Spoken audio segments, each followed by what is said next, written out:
그래서 4장 14절 한 절 말씀이니까 한 목소리로 크게 함께 읽겠습니다. 시작. 그러므로 우리에게 큰 대제사장이 계시니 승천하시니 곧 하나님의 아들 예수시라. 우리가 믿는 도리를 굳게 잡을지어다. 아멘.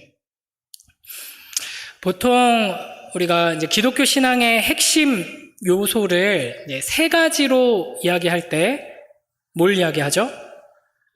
믿음, 소망, 사랑, 이 세 가지를 이야기합니다. 성경에서 이 세 가지 요소를 굉장히 자주 이야기를 하기 때문에 우리가 이제 기독교 하면은 이제 믿음, 소망, 사랑 이 세 가지 세트를 이제 이야기를 많이 하게 되죠. 그리고 이제 이 믿음, 소망, 사랑 위에 하나님의 자녀들이 바로 서서 잘할 수 있게 하시려고 하나님께서 우리에게 주신 선물이 있습니다. 바로 사도신경, 주기도문, 십계명이죠. 그래서 우리가 무엇을 믿어야 할 것인가에 대해서 잘 요약하고 있는 게 사도신경이고요. 우리가 어떤 소망을 가지고 살아야 하는가를 보여주는 게 주님께서 가르쳐 주신 기도이죠. 기도가 바로 우리의 소원이잖아요. 그죠? 그리고 우리가 어떻게 살아야 하는가, 하나님께서 우리에게 내리신 명령을 요약하고 그 원리를 담고 있는 게 십계명입니다. 그래서 이 십계명을 예수님께서 하나님 사랑, 이웃 사랑으로 요약하셨죠. 그러니까 결국 사랑에 대한 명령입니다. 그런데 여러분, 주기도문은 성경 어디에 나오죠? 마태복음 6장 등 이제 복음서에 나옵니다. 십계명은 어디 나올까요? 출애굽기 20장에 나오죠. 시내산에서 하나님과 언약을 맺으면서 하나님께서 십계명을 주십니다. 그러면 사도신경은 성경 어디에 나올까요? 네, 성경 표지 옆에 이런 데 나옵니다. 그러니까 성경 본문 안에는 사도신경이 없는 거죠. 그래서 이제 어떤 사람들은 사도신경은 성경에 없는 거니까 이제 사도신경으로 이제 신앙 고백하고 사도신경을 가르치고 이런 거는 성경적인 게 아니다. 과도하게 이렇게까지 말하는 사람이 있는데 사실은 사도신경이 성경에 없지만 성경적이죠.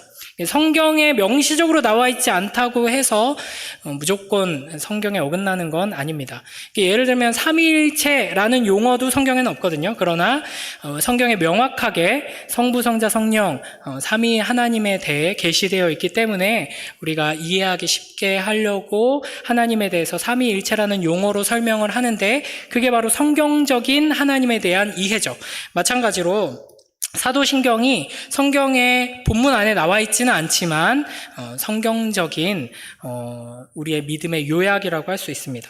그래서 만약에 어떤 소설을 원작으로 해서 영화를 만든다라고 할 때 고증을 철저히 해야 한다라고 해서 이제 그 원작 작가가 묘사한 그대로 이제 감독이 주인공의 외모와 소품들을 이렇게 준비한다고 할 때 이제 어떤 이제 조연출이 이 연출을 하는데 도움이 되게 하려고 인물 관계도를 그려갖고 옵니다. 인물 관계도를 그리려면 이 소설 전체를 아주 잘 파악을 해야 하죠. 그래서 주인공들과 또 조연들과 여러 가지 어떤 관계 가운데 있는지를 이제 인물 관계도를 딱 그리는데 그 인물 관계도는 소설 안에 나와 있지 않죠. 그러나 이제 이 소설의 내용을 아주 충실하게 잘 정리한 인물 관계도라면 이 고증하는 데 매우 큰 도움이 된다고 할 수 있습니다. 마찬가지로 사도신경은 우리가 성경 안에 담겨 있는 이 내용들을 아주 잘 정리하고 있는 하나님께서 우리에게 주신 귀한 선물입니다. 그래서 우리가 이번 2학기 동안 사도신경을 배우면서 우리의 신앙의 기초를 다지고 또 우리의 믿음에 대해서 이제 점검해 보려고 합니다.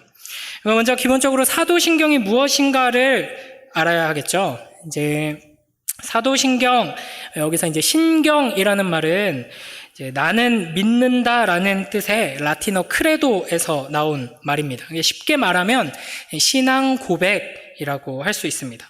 우리 마태복음 16장 16절을 보면 예수님께서 제자들에게 사람들이 나를 뭐라고 하느냐, 너희는 나를 뭐라고 하느냐 이렇게 물어보시죠. 그때 베드로가 이렇게 대답합니다. 우리 함께 읽어볼까요? 시작. 시몬 베드로가 대답하여 이르되 주는 그리스도시요 살아계신 하나님의 아들이시니이다. 아멘. 이 대답이 바로 신앙 고백이죠. 예수님에 대해서 뭐라고 믿고 있는지를 고백한 것, 이게 이제 신앙 고백이고, 이걸 한마디로 신경이라고 합니다. 그러니까 사도신경이라는 말은 사도들의 전통 위에서, 사도들의 그 고백 위에서 우리가 고백하는 신앙이다라는 뜻입니다. 이게 이제 성경 안에는 명시적으로 나와 있지 않지만 성경에 이런 신앙 고백들이 초대교회 때부터 있었다는 흔적을 우리가 발견할 수 있는데요. 디모데후서 1장 13, 14절을 보면은 여기서 이제 이게 바울이 디모데에게 마지막으로 쓴 편지 중에 이렇게 말합니다. 너는, 디모데에게 하는 말이죠, 그리스도 예수 안에 있는 믿음과 사랑으로서 내게 들은 바 뭐를? 바른 말을 본받아 지켜라. 바른 말이라는 표현이 있죠. 그리고 우리 안에 거하시는 성령으로 말미암아 내게 부탁한 아름다운 것을 지켜라.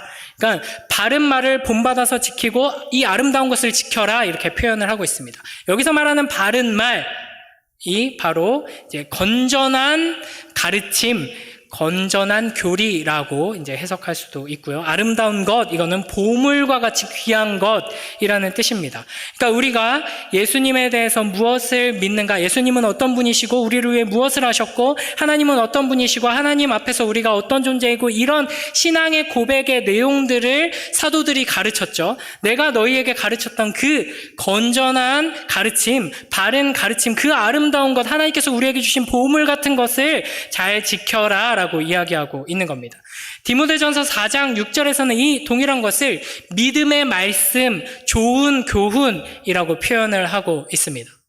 고린도전서 11장 2절에서는 뭐라고 표현해요? 그 전통이라고 표현하는 것이죠. 이렇게 사도시대 때부터 이제 명시적으로 사도신경이 있었던 것은 아니지만 예수님에 대해서 어떻게 우리가 믿고 고백하는지 그 가르침이 있었던 것입니다. 그리고 이제 초대교회 때부터 사도신경과 비슷한 것들이 이제 각 지역에 있는 교회마다 사용되게 됩니다. 가장 기초적인 형태로는 예수가 그리스도시다, 예수 하나님의 아들이시다 하는 신앙 고백이었고요. 여기서 이제 조금씩 살이 덧붙여지면서 주로 사도신경과 비슷한 형태의 신앙 고백이 이제 흩어져 있었고, 그게 초대교회 때 세례 받을 때 문답으로 사용되었습니다. 그래서 초대교회 때는 세례를 받으려면 3년 정도 세례 교육을 받아야 했거든요. 그리고 나서 이제 교육이 다 끝나면 질문합니다. 우리 사도신경의 맨 첫 부분이 어떻게 돼 있죠? 전능하사 천지를 만드신 하나님 아버지를 믿습니까? 라고 물어보면 아멘, 이렇게 답하는 거죠. 그 외아들 우리 주 예수 그리스도를 믿습니까? 하면 아멘, 이렇게 대답하는 형식으로 이제 신앙 고백이 있었고 문답 형식으로 주로 사용되었습니다. 그러면서 이제 세월이 흐르면서 이제 교회마다 조금씩 차이가 있던 것들이 이제 통합이 되고 이제 하나로 이어지면서 한 7세기쯤 되면은 거의 우리가 지금 고백하는 사도신경과 동일한 본문이 이제 주로 사용되게 되었고요. 한 9세기쯤 되면은 정식으로 이 사도신경을 교회의 신앙 고백으로 쓰자라고 이제 정하게 됩니다.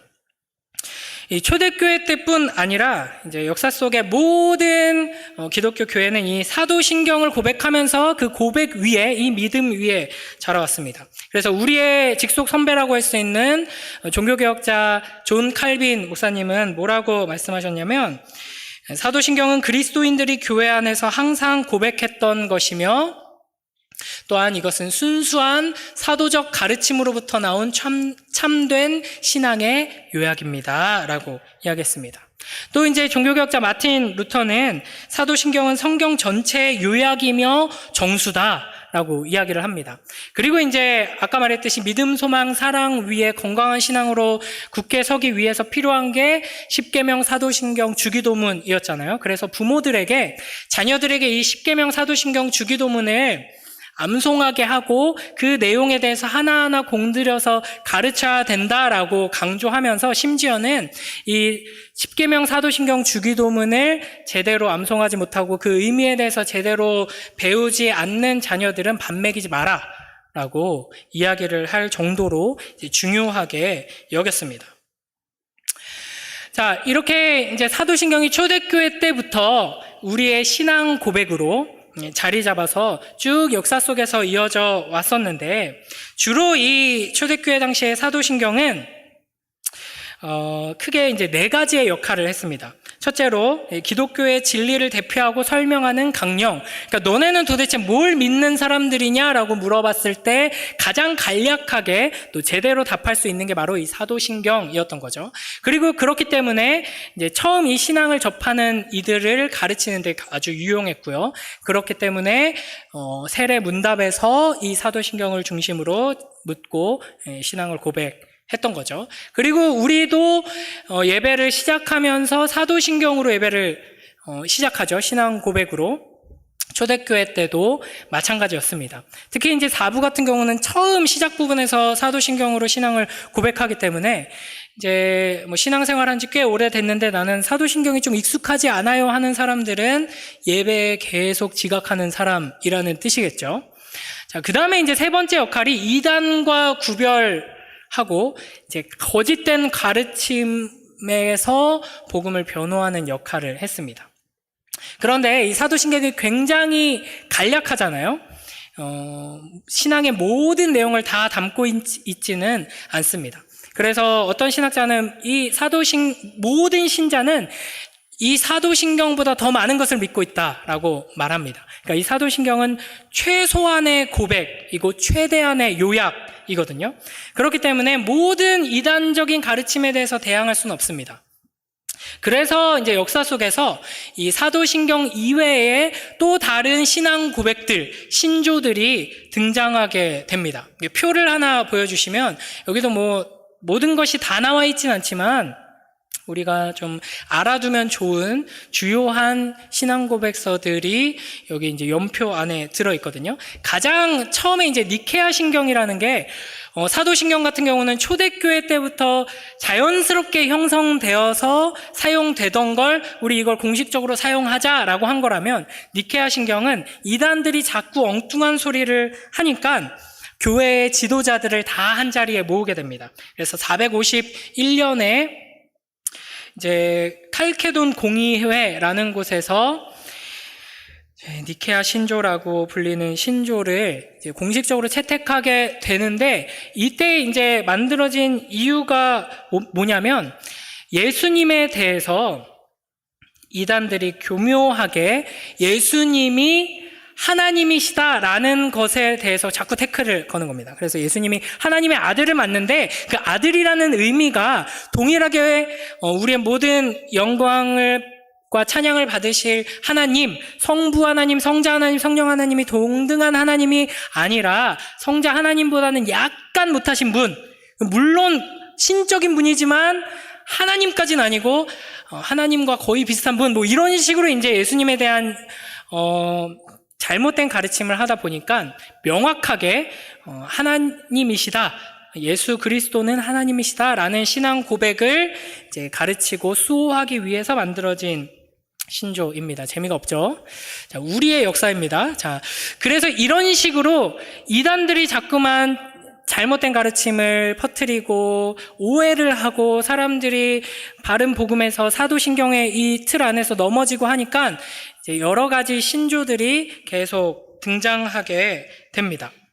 그래서 이게 쭉 이어져 오다가 1647년의 마지막 부분에 보면은 여러분이 그래도 훈련받으신 분들은 다 한 번씩 들어본 웨스트민스터 신앙고백까지 이어져 오게 되는 것이죠. 자, 어떤 사람들은 이 신조를 왜 배워야 합니까? 성경이면 충분하지 신조가 뭐가 필요합니까? 라고 이야기하는 사람이 있어요. 이건 이제 다른 말로 하면 교리를 왜 배워야 합니까? 성경만 배우면 되지 라는 말이랑 똑같은데 이게 사실은 논리적으로 맞지가 않는 말입니다. 사람이 철학이 뭐가 필요합니까? 그냥 살면 되지 라고 말하는 사람이 있다면 그 사람은 철학은 필요 없다라는 철학을 가지고 있는 거거든요. 그러니까 성경만 있으면 되지 교리가 무슨 필요했습니까? 라는 말은 성경만 있으면 된다는 이상한 교리를 가지고 있는 사람이라는 뜻이에요. 그러니까 신조, 신앙 고백이잖아요. 신조 없이 신앙을 고백하는 사람은 있을 수가 없죠. 내 맘대로 그냥 엉망진창의 신앙 고백을 하는 사람이 있을 뿐입니다. 그렇기 때문에 우리가 바른 신앙 고백 위에 서기 위해서는 이 신조를 알아야 하는 것이죠. 그래서 이 사도신경으로부터 쭉 이어져 오는 여러 가지 신앙 고백서들이 어떻게 신앙을 고백하고 있는지를 배우고 그 신앙 고백 위에 서야지만 바른 신앙 고백을 할 수 있는 거고 내 맘대로 이해하고 내 맘대로 신앙 고백하는 위험에 빠지지 않을 수 있는 겁니다. 신앙 고백이 얼마나 중요한지 한 가지 제 경험을 말씀드려보고자 합니다. 이제 제가 신대원 다닐 때인데요. 제가 이제 제일 좋아하는 공간 중에 하나가 서점입니다. 요즘은 이제 서점 못 간 지가 오래됐는데, 제가 이렇게 20대 때, 이렇게 가장 좋아하던 공간이 이제 서점이고 도서관이고 이랬는데, 좀 이렇게 보면 엄청 학구적인 것처럼 보이는데, 그렇지는 않고, 그래서 아침에 백수 시절의 저의 일상을 생각해 보면 아침에 늦잠 자고 일어나가지고 이렇게 동네 도서관을 갑니다. 그래서 거기서 이제 책 읽고 책 구경하고 이러다가 이제 서점을 가죠. 그래서 또 책 구경을 하다가 사고 싶은 책이 있으면 메모를 해놓고 중고 서점에 갑니다. 그래서 중고 서점에 가서 좀 싼 책을 사고 또 다른 도서관에 갑니다. 그래가지고 또 책을 읽다가 책을 빌리고 이제 카페 가서 이제 득템한 책들을 읽고 이런 걸 좋아했었는데, 이제 신년 때 친구랑 약속을 잡았습니다. 몇 명이서 모여서 우리 맛있는 거 먹자 해서 서울에 광화문에 교보문고가 있거든요. 엄청 큰 서점인데 이제 거기에서 이렇게 약속을 잡아서 친구를 기다리고 있었습니다. 그래서 먼저 한 명을 만났는데 그 한 명이 누구냐면 미국 유학파 출신, 미국에서 명문대를 나온 유학파 출신 한 살 어린 동생이었어요. 남자아이였는데, 근데 굉장히 똑똑한 친구인데 한국어를 좀 많이 잃어버렸어요. 그래서 이제 영어만 잘하는데 하필 미국에 있으면서 주로 흑인 친구들하고 지냈대요. 그래가지고 한국말도 뭔가 래퍼처럼 말을 해요. What's up? 이러면서 신대원 전도사님이거든요. 근데 이제 이렇게 만나면 What's up? 이러면서 이상하게 말을 해요. 그래서 대화를 하다 보면 굉장히 똑똑한, 영어로 대화하면 아마 굉장히 똑똑한 친구일 거예요. 근데 한국어로 대화하다 보면 워낙 어눌하고 말투가 이상하고 건들거리니까 살짝 나사가 빠진 친구가 아닌가 이런 오해를 하게 만드는 친구였습니다. 근데 그 친구랑 이제 둘이서 조금 일찍 도착을 해서 기독교 코너, 서점, 기독교 이제 관련된 책들, 종교 코너 있는 데서 이렇게 이것저것 책들을 뒤적뒤적 하고 있었어요. 그런데 그 친구가 엄청 덩치가 큰 남자 2명하고 한참 이렇게 대화를 나누기 시작을 하더라고요. 그래서 얘 미국에 오래 있다고 와서 아는 사람 없을 텐데 여기서 아는 사람을 만났나 하고 봤는데 쓱 보니까 신천지를 만난 거예요. 그래가지고 이렇게 한참 대화를 하는데 워낙 덩치가 크고 하경이 같은 남자 2명하고 이렇게 있으니까 나는 저기 끼지 말아야지 하고 모른 척하고 있었어요. 한참 대화를 하더라고요. 그런데 이제 뭔가 말이 잘 이제 안 되니까, 한국어가 잘 안 되니까 결국에는 저를 부르더라고요. 형, 저 좀 도와줘요, 어서 이러면서 저를 부르는 거예요. 제가 모른 척 할 수 없어서 갔더니 이 신천지 2 사람이 이제 일부러 기독교 코너에서 신앙서적 같은 거 뒤적이는 사람들한테 말 걸고 이렇게 하는 거예요. 근데 몇 번 말 걸어보니까 이 사람이 어눌하고 조금 나사가 빠진 것 같아. 얘 포섭하기 쉽겠다 해서 이렇게 말을 걸었던 거죠. 그래서 이제 제가 대신 이제 바톤 터치를 했죠. 그래서 무슨 얘기를 하는지 막 들어봤어요. 네, 훈련이 잘 돼 있어서 말을 아주 잘해요. 그래서 뭐 한국 교회의 아주 부패한 면들 막 이런 거 공격하기도 하고, 성경 어디 몇 절에 뭐가 나와 있는데 그의 의미가 뭔지 아느냐 막 이러면서 막 몇 장 몇 절 어쩌고 몇 장 몇 절 어쩌고 이렇게 하는데, 저는 그런 거 진짜 잘 못 외우거든요. 그러니까 막 한참 듣고 있었어요. 조금씩 반격하고 질문하고 하면서 한참 들어주고 나서 이제 제가 이야기를 시작을 했죠. 이제 충분히 제가 얘기 들어드렸으니까 제 얘기도 잠깐 해도 되냐고. 네.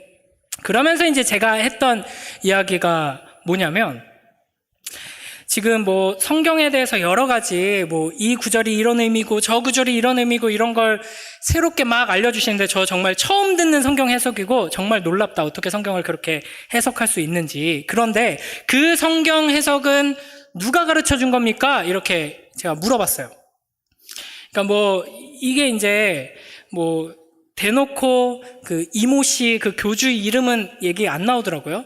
근데 제가 알고 있으니까 얘기를 했죠. 이거 그 이만희 선생님께서 개발해내신 새로운 성경 해석이네요. 그러니까 맞다고 하더라고요. 2000년 역사 동안 이 수많은 교회와 교단과 교파들이 이 비밀을 알지 못했기 때문에 2000년 역사 속에서 교회들은 다 지옥 같겠네요. 성경을 제대로 못 봤네요. 그렇다 그러더라고요. 하나님은 지금까지 뭐 하시다가 이제서야 이런 새로운 성경 해석을 알려주셨을까요? 이만희 선생님이 확실히 진리 위에 서 있다는 거, 옳다는 걸 증명해내지 않고서는 믿을 수가 없겠는데요. 뭐 이런 식으로 얘기하면서, 그러면 저는 성경을 그렇게 해석하지 않는데 제 근거가 어디 있는지 설명해 드려도 될까요? 그러니까 해보라고 하더라고요. 그래서 이제 제가 한 얘기가 뭐냐면, 저는 이제 장로교 신학생입니다. 네, 한국 장로교가 대부분 많은데, 장로교 목사들은 안수받을 때 웨스트민스터 표준 문서를 믿고 가르친다고 선서하거든요. 그 웨스트민스터 표준 문서, 아까 그 표에 보시면 나와 있었죠. 이 웨스트민스터 표준 문서라는 게 있는데, 거기에 웨스트민스터 소요리문답, 대요리문답, 신앙고백서, 뭐 예배모범, 정치모범 막 이런 것들이 있어요. 포괄적으로 여러분이 궁금할 수 있는 모든 질문에 대한 답이 거기 다 들어있습니다. 그러니까 성경이 가르치는 바를 체계적으로 정리하고 요약해 놓은 거예요. 우리가 뭘 믿는지, 예배는 어떻게 드려야 하는지, 교회를 어떻게 세우고, 목사는 어떤 사람을 세우고, 장로 어떤 사람을 세우고, 교회에 결정을 하기 위해서는 어떤 과정을 거쳐야 되는지, 어떤 게 가장 성경적인지를 다 정리해 놨어요. 우리는 여기에 근거하고 있거든요. 1647년. 이미 전통이 우리가 훨씬 더 위로 올라가죠. 그런데 이 웨스트민스터 표준 문서를 그 영국에서 한 2, 3년 동안 올림픽 열듯이 영국 런던의 모든 숙소들이 신학자들, 목사님들로 가득 채워지고 매일같이 모여가지고 회의하면서 만들어낸 엄청난 문서거든요. 근데 이게 영국 그리고 스코틀랜드 신학자들이 새롭게 이만희 선생님처럼 개발해낸 게 아니라, 종교개혁 전통 안에서 아주 귀하게 중요한 역할을 했던 신앙고백서들, 교리문답서들이 있었는데, 그것들을 집대성하고 체계적으로 정리한 거라고 할 수 있습니다. 그래서 우리 전통 안에는 뭐 하이델베르크 요리문답부터 해서 제네바 교리문답 등등등 교리문답들이 굉장히 많아요. 근데 이 교리문답들도 사람들이 그냥 만들어낸 게 아니라 종교개혁 신앙 위에 서 있는 거죠. 그럼 종교개혁은 뭐냐? 종교개혁자들이 뭐 유명한 사람 아까 말했듯이 뭐 루터, 칼빈, 그리고 이제 우리의 직속 선배가 찌빙글리, 뭐 이런 종교개혁자들이 있는데, 이 종교개혁자들이 새롭게 개신교를 개발해내고, 성경 해석 지금까지 너희들이 다 잘못 봤어, 우리가 처음 이렇게 성경을 해석해야 된다는 걸 주장한다 라고 해서 마치 과학자들이 새로운 이론을 발표하듯이 무언가 새로운 걸 말한 게 아니라, 이 사람들은 원래대로 돌아가자라고 하면서 종교개혁을 일으킨 거거든요. 그러니까 종교개혁은 여러분이 나중에 이제 유럽사 같은 거 배우면은 르네상스를 배우게 될 텐데, 르네상스의 가장 중요한 구호 중에 하나가 원문으로 돌아가자 이거거든요. 그러면서 인문학자들과 신학자들이 성경 본문으로 돌아가야 된다라고 하면서 돌아갔던 텍스트 중에 하나가 어거스틴입니다. 많이 들어봤죠? 성 어거스틴. 그러니까 종교개혁자들은 어디로 돌아가는 운동이었냐면 성 어거스틴이 가르쳤던 가르침으로 우리가 돌아가야 한다라는 거였어요. 중세 시대 동안 교회가 너무 이상한 것들을 많이 덧붙여서 가르쳤거든요. 이게 문제예요. 새로운 걸 개발했어요.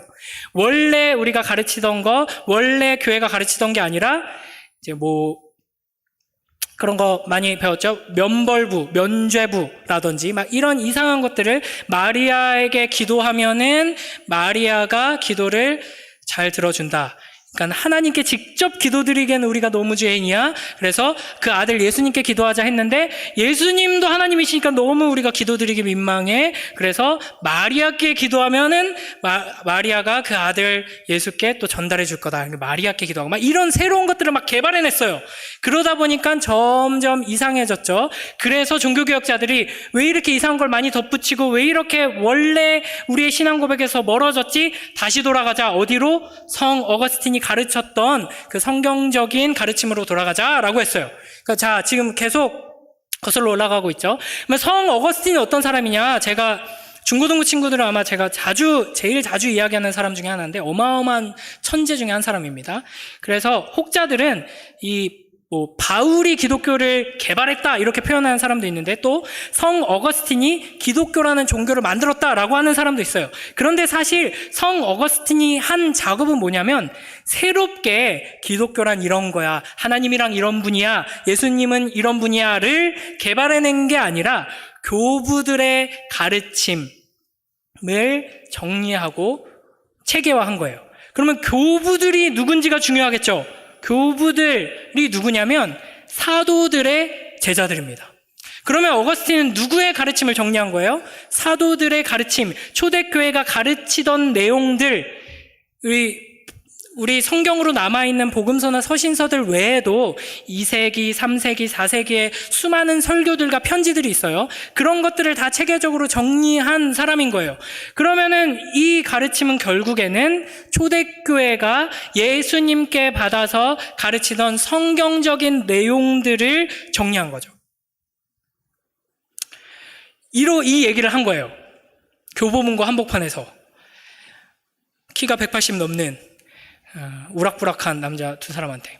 그래서 저는 여기에 근거하고 있습니다. 당신의 성경 해석이 어디에 근거하고 있다고요? 뭐가 믿을 만한지 한번 머리로 생각해 보시고, 제가 그 사람 머리를 톡톡 치고 싶었는데, 도발을 하고 싶었는데 너무 높아가지고 머리로 생각해 보시고 가슴으로 생각해 보세요 하면서 막 가슴을 찔렀어요. 제가 갑자기 흥분해가지고.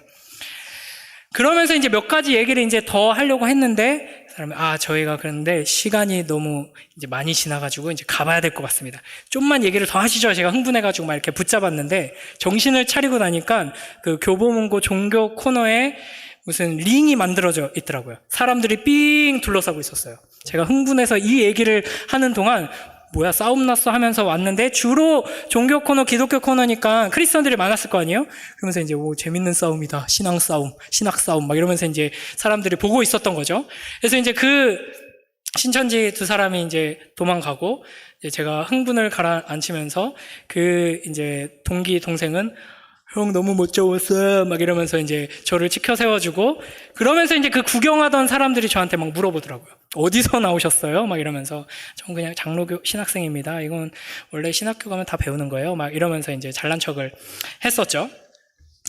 자, 우리가 이상한 신앙에 빠지지 않기 위해서는 우리의 뿌리를 알아야 됩니다. 우리의 뿌리가 바로 어디에 잘 나와 있느냐? 신조, 신앙 고백, 역사적인 신앙 고백 안에 담겨 있는 거죠. 그렇기 때문에 여러분, 성경적인 신앙, 성경적인 교회, 성경적인 기독교 굉장히 중요하죠. 그러나 성경적인 것만으로는 누가 더 성경적인지 어떻게 할 거예요? 그렇기 때문에 역사적인 맥락이 중요한 겁니다. 그래서 제가 그 신천지한테 했던 얘기가 그거였어요. 당신네들은 성경을 이렇게 해석하는데 하나님의 교회라는 이단도 있거든요. 아시죠? 이제 EJ 전법을 핀 거죠. 하나님의 교회는 또 이렇게 주장을 하고, 또 무슨 이단은 저렇게 주장을 하고, 여호와의 증인은 이렇게 주장하고, 다 똑같은 성경을 펼쳐가지고 이게 맞다 저게 맞다, 이 사람이 그리스도다, 이 사람이 보혜사다, 이 사람을 따라야 된다, 이런 식으로 말하는데 뭐가 맞는지 어떻게 알 수 있느냐? 역사적인 맥락을 파악하면 알 수가 있죠. 자기가 개발해낸 이상한 성경 해석이 아니라 역사 속에서 계속해서 이어져 내려오는 신앙 고백 위에 서 있다면 우리는 이상한 길로 빠지지 않을 수 있는 것입니다. 그래서 오늘 본문 히브리서 4장 14절에서 이렇게 말씀하십니다. 우리 함께 이제서야 본론으로 들어가는 게 아니라 이제 결론입니다. 함께 크게 읽습니다. 시작. 그러므로 우리에게 큰 대제사장이 계시니 승천하시니 곧 하나님의 아들 예수시라. 우리가 믿는 도리를 굳게 잡을지어다. 아멘. 여기서 믿는 도리, 이게 바로 이제 신앙 고백이라고 할 수 있습니다. 이 도리라고 번역된 단어는 원래 이제 같은 말을 하다라는 뜻을 가지고 있습니다. 그러니까 우리가 신앙을 같은 말로 고백할 때 참된 신앙 고백이 된다 하는 것이죠. 이 신앙 고백을 주님께서 굳게 잡으라고 명령하십니다. 그러니까 우리가 함께 한 신앙 고백을 굳게 붙들고 나아갈 때 우리가 잘못된 길로 빠지지 않을 수 있고 건강한 신앙으로 자랄 수 있게 되기 때문입니다. 그래서 저는 이 사도신경으로 대표되는 우리의 신앙 고백, 신조를 지도라고 표현하고 싶습니다. 예전에 이제 저 어렸을 때 유행했던 책 중에 한비아라는 분이 쓴 이런 책이 있어요. 지도 밖으로 행군하라. 이런 책이 있어요. 이 분에 대한 호불호가 있을 수 있고 여러 가지 좀 논란이 있긴 한데, 여러분, 지도 밖으로 행군하면 어떻게 돼요? 네, 길을 잃고 망하게 됩니다. 낭떠러지에 떨어지게 되죠. 그러니까, 우리 인생길에, 유일한 길을 알려주는 지도가 성경이라면, 성경을 다 읽고 그 내용을 다 파악하기에는 쉽지가 않죠. 그래서 가장 중요한 핵심, 풍경이 어떻고, 이쪽 길로 갔을 때 저 위에는 뭐가 있고 저 아래는 뭐가 있고, 지하의 지층은 어떻게 돼 있고, 막 이런 세부적인 요소를 다 제외하고 가장 중요하게 어떤 길로 가야 한다. 여기서는 좌회전, 그 다음에 직진, 위로 올라가야 돼. 이런 이제 가장 간략한 지도가 바로 사도신경, 신조들이라고 할 수 있습니다. 이 지도를 따라가야지 나는 지도 밖으로 가겠다 하는 순간 이제 이단이 되고 이제 길을 잃어버리게 되는 것이죠. 그래서 우리가 이 사도신경을 배우면서 우리가 어느 길로 가야 하는지 지도를 따라 나아가는 복된 우리 모두가 되길 주님의 이름으로 축복합니다. 또한 이 사도신경은 우리 신앙의 뼈대를 이루게 됩니다. 그래서 이 뼈대가 잘 서 있어야지 살을 붙이고 근육을 붙이게 되죠. 아무리 막 근육을 많이 붙이려고 노력한다고 해도 뼈가 부실하면은 제대로 서지 못할 것입니다. 그래서 이 우리 신앙생활의 가장 기초적인 지도가 되고 또 우리 믿음의 뼈대가 되는 이 사도신경을 통해서 우리의 신앙이 길을 잃지 않고 우리의 신앙의 뼈대가 잘 세워짐으로 성장하는 복된 우리 모두가 되길 주님의 이름으로 축복합니다. 마지막으로 이제 한 가지 이야기만 하겠습니다. 우리가 사도신경으로 신앙 고백하며 예배를 시작하죠. 그래서 이 사도신경 첫 번째 시간에 실습으로 다음 주에는 예배 10분 전에 와서 미리 기도로 준비하고 다 함께 사도신경으로 신앙 고백하며 예배를 시작하길 원합니다. 방금 이제 제가 설명드렸다시피 이 사도신경으로 신앙 고백하는 것은 초대교회 때부터 이어져 내려온 것입니다. 이 가장 넓은 의미에서 기독교 신앙을 공유하고 있는 모든 형제 자매들이 이 사도신경 위에 서 있습니다. 함께 이 사도신경으로 신앙을 고백합니다. 심지어는 우리에게 굉장히 낯선 동방 정교회, 그리스 정교회, 러시아 정교회 이런 정교회 막 이렇게 사제들이 커다란 모자 쓰고 막 이제 커다란 십자가 들고 막 이런 데 있죠. 아니면 이제 로마 카톨릭 같은 경우도 이 사도신경 위에 서 있다고 할 수 있죠. 그래서 하나님께서 우리에게 사도신경으로 신앙 고백하는 공동체 있게 하시고 사도신경으로 신앙 고백하며 예배를 시작하게 하신 것은 우리로 하여금 길을 잃지 않게 하심과 동시에 우리가 누구와 함께 서 있는지를 분명히 보여주시는 것입니다. 우리 히브리서 12장 1절 말씀 함께 크게 읽습니다. 시작. 이러므로 우리에게 구름같이 둘러싼 허다한 증인들이 있으니 모든 무거운 것과 얽매이기 쉬운 죄를 벗어버리고 인내로써 우리 앞에 당한 경주를 하며 아멘. 우리가 사도신경으로 신앙 고백할 때 우리는 주기철 목사님과 손양원 목사님과 함께 주님 앞에 서서 신앙을 고백하는 것입니다. 우리가 사도신경으로 신앙 고백하며 하나님 앞에 서 있을 때 우리는 동시에 목숨을 걸고 신앙을 지키고 있는 북한의 지하교회 성도들과 무슬림권 안에서 예수를 따르고 있는 우리의 형제 자매들과 함께 이 세상 앞에 서 있는 것입니다. 또한 온몸이 찢겨가면서도 이 신앙을 끝까지 붙들고 죽음을 이겨냈던 초대교회 선배들과 함께 서 있는 것입니다. 그 신앙을 우리가 고백하고 있는 것입니다. 매주 예배에 사도신경으로 신앙 고백할 때마다 그리고 각자의 자리에서 사도신경으로 신앙 고백하며 주님 앞에 설 때마다 우리가 이 신앙 고백을 통하여서 누구 앞에 누구와 함께 서는지를 기억하며 또 감사하고 또 감격하고 또 이 신앙의 고백에 합당한 자로 서기를 소원하며 나아가는 복된 우리 모두가 되길 주님의 이름으로 축복합니다. 우리 이 시간 반주해 주시고 함께 이렇게 기도하며 나아가도록 하겠습니다. 우리 이 시간 기도할 때 하나님 우리에게 이 귀한 신앙의 고백을 허락하여 주시니 감사합니다.